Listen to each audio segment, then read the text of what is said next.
Before we get started on searching all of these different scholarship websites and get ourselves overwhelmed, we need to get organized so we don't miss a thing. Today's lesson will be short, but the homework will be a little bit longer, so I am very sorry in advance.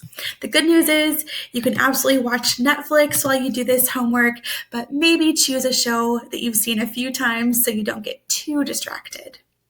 The first step to getting organized is to check out your list of colleges. Make a separate list of all the supplemental essays you'll be writing for these schools. Things like, why did you choose a major? Or describe a time you faced a challenge. Also write down the word count required by each school. Hopefully you're going to be running across a few duplicates of schools asking for similar essays, because that's exactly where we're headed, recycling essays whenever possible. Next, we're going to create our scholarship spreadsheet, and we're going to be focused on adding the following columns. We're going to start with the name of the scholarship as well as the deadline, making note of any awards that have multiple deadlines throughout the year.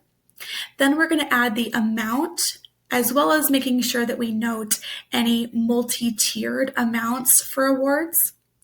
Then we're going to add the essay prompt and the word count, as well as the link to the application, so you're not running around trying to track down the application anywhere. Everything is in one place for you. Next, we have some optional columns based on your individual needs. You can have a column notifying whether it's a renewable scholarship, or if you're writing a lot of supplemental essays, you can actually keep the essays in an individual cell, so all the essays are in the spreadsheet as well. And you can also indicate whether a scholarship is only allocating their funds for an in-state college. That's really common with local scholarships as well. So before we start making accounts at all of these scholarship websites, I have a mini homework assignment first. To be honest, there are some fake awards out there just trying to get your information to sell to other companies. You can usually spot these because these are the text to win or no essay or sweepstakes scholarships. I'm not saying that every scholarship out there that's lacking an essay is a scam, but a scholarship committee who's being very responsible with their organization's funds will want to reward a deserving student. That's pretty hard to determine through a text. So just avoid getting scammed or spammed, and go ahead and set up a new email address to use when applying to scholarships.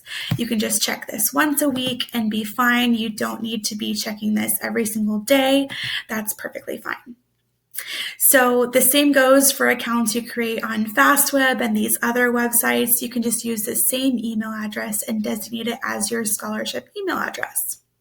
So let's look at the websites that we're going to be creating accounts at over the next couple days. So first is fastweb.com and scholarships.com. These are kind of the biggest names in the scholarship game. And also scholarshipowl.com, Unigo, Niche, and Scholarship Monkey are all kind of secondary to FastWeb and scholarships.com. Okay, so thank you for attending this class. Next, we're going to be covering where to start your scholarship hunt.